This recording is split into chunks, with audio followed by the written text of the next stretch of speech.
I'm Logan Crawford, and right now on Spotlight, we're highlighting a very important book. It is called 40 Years to Life. It is written by a very talented author by the name of Brenda Bradford Ward. This compelling work offers an in-depth exploration of the complexities and challenges faced by individuals with gender identity conflict, highlighting the societal issues of permissiveness and suppression that affect this community. We're delighted to have this very talented author join us here today on Spotlight, and we ask viewers like you to support writers like her by subscribing to this channel and by purchasing her wonderful book. The links are below. Brenda, thanks so much for joining us here today on Spotlight. Thank you, Logan, for the opportunity. My pleasure. What was your inspiration to write this book, 40 Years to Life? And what do you mean by the phrase 40 years to life? 40 years is the period where I suppressed my gender identity conflict. That was 40 years of doing all kinds of gender inappropriate things and feeling so badly about them afterward. And yet in the throes of them, it was terribly strange, as though there were some force I was fighting, knowing I didn't really want to do gender inappropriate things. And of course, that's very dangerous for a young person. And yet knowing that the self that everyone seemed to see was not all of me.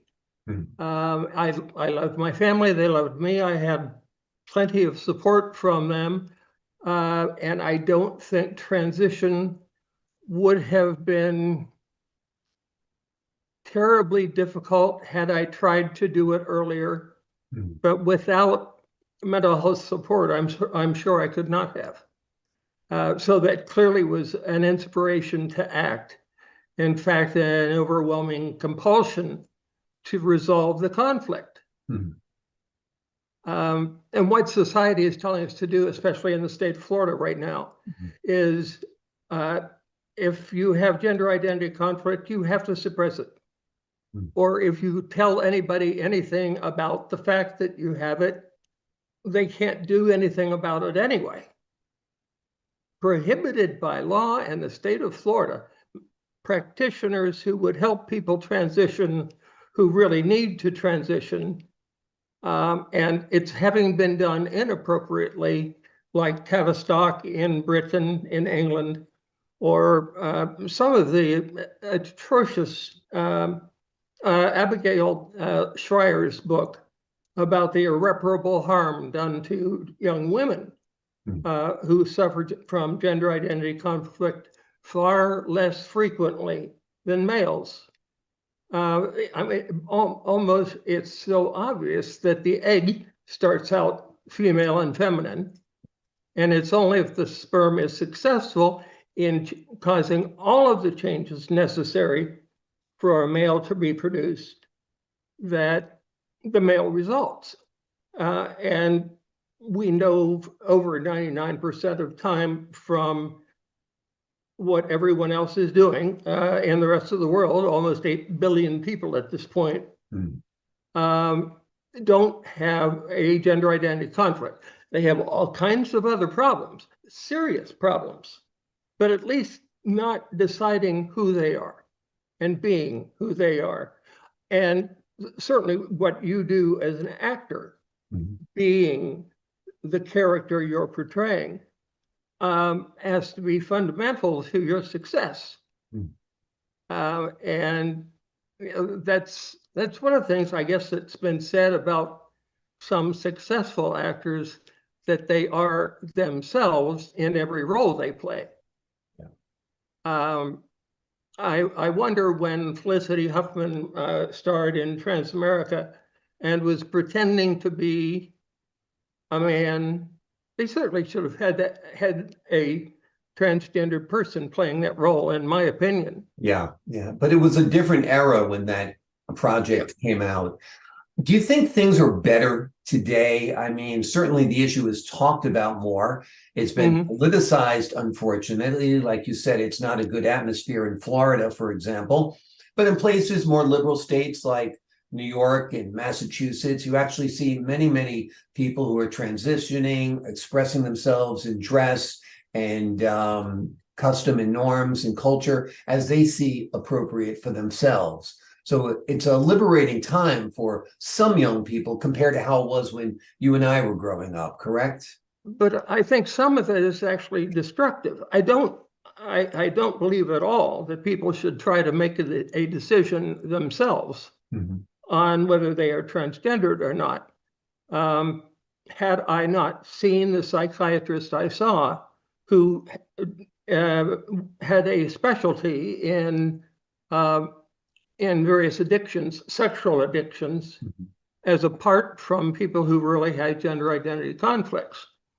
And he said some of the tools that were available to him in his experience, which was extensive, were becoming less effective as transgendered people talked more and more about their difficulty, the transition. It's something I think that people need to work out with a mental health professional to be sure what the actual problem is. When I saw him, I said, it is a genuine conflict, and one I need to resolve. I didn't care how. If they had to do an ear transplant or whatever might help. Whatever might work. Really needed to resolve the conflict. It was the conflict that was destructive, not the questioning or what I was wearing or lying to people about why I was buying pantyhose or something. That just absurd stuff. Yeah. In the And book, you talk about the pendulum approach to resolving gender identity conflict. Tell us a little bit about this and its effects. Swinging in one direction or another about whether it's appropriate to talk about the conflict with people or not, whether it needs to be suppressed. I think there has been religious persecution of people deemed to have been possessed or given over to evil, the devil, whatever. And so swinging between those positions of, oh, just do what we want, or, oh, we can't do it at all toward transition is absurd. And ultimately, we need a much better diagnostic and a much better cure. To speak in terms of a cure, whatever that part of our DNA and our brain and sex preference, sexual identity apparently is one of the first things that we experience in utero. And only after we're born do those things begin to grow. Some of the publicists I've been talking with, I've actually been trying to recruit to the cause that we need to support mental health professionals whose specialty is in this area. Unfortunately, sorry about that, it was whatever. Their jobs are hard enough. Tell me a little bit about what you hope readers will take away from your book. That suppression is horrible. And that's what I did for 40 years. So I know what it is. And it's actual child abuse to tell a child that she or he should not express her or his gender, nor is professional counseling of any help if you're going to go through puberty in the sex at birth standard. And I would argue the most important aspect of sex is between our ears. Whatever the hormonal urges, and they are significant, of course, if the mind really isn't involved, how does a woman promise to be another woman's husband from traditional what we know of husbands?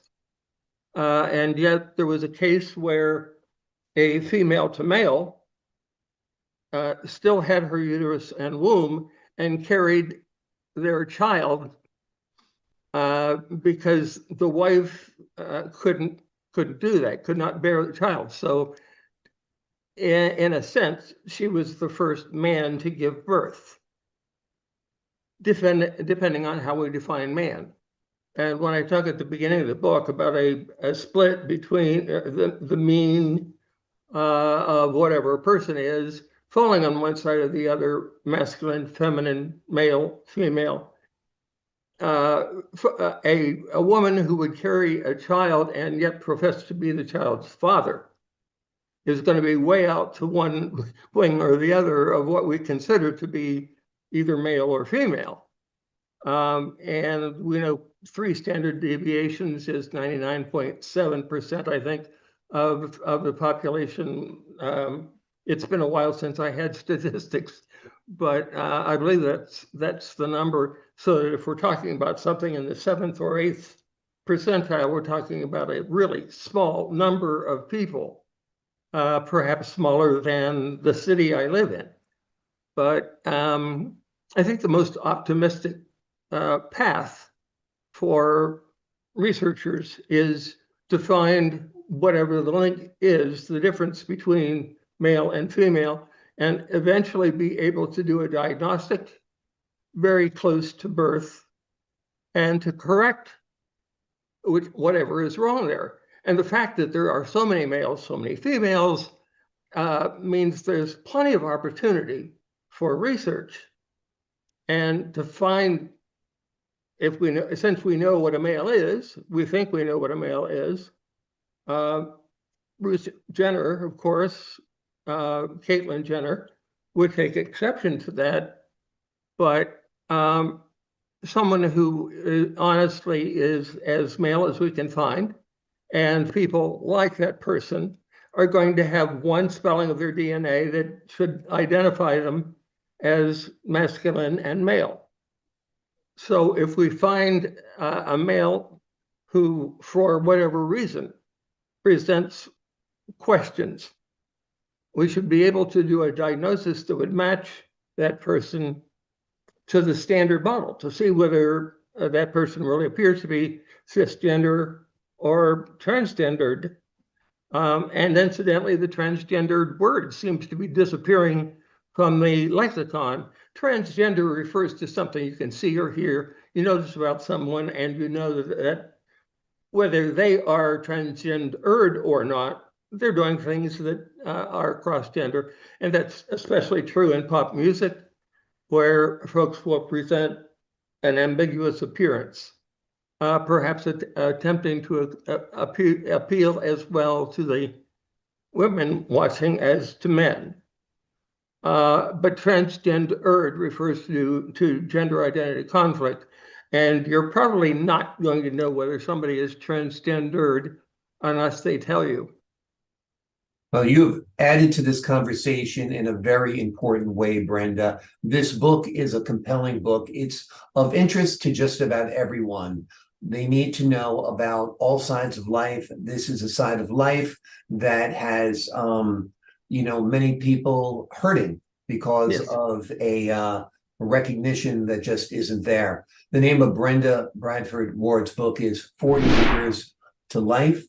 And it sounds like a prison sentence, and it kind of was like a prison sentence when she was not able to explore her gender properly. And people with gender identity conflict will truly find this book extremely useful, as will their parents, the people who support them in their lives, and so forth. Brenda, thank you so much for joining us here today on Spotlight. Thank you so much, Logan. Pleasure is all mine. And to the folks at home, I'm Logan Crawford, thanking you for your time this time. Until next time on Spotlight.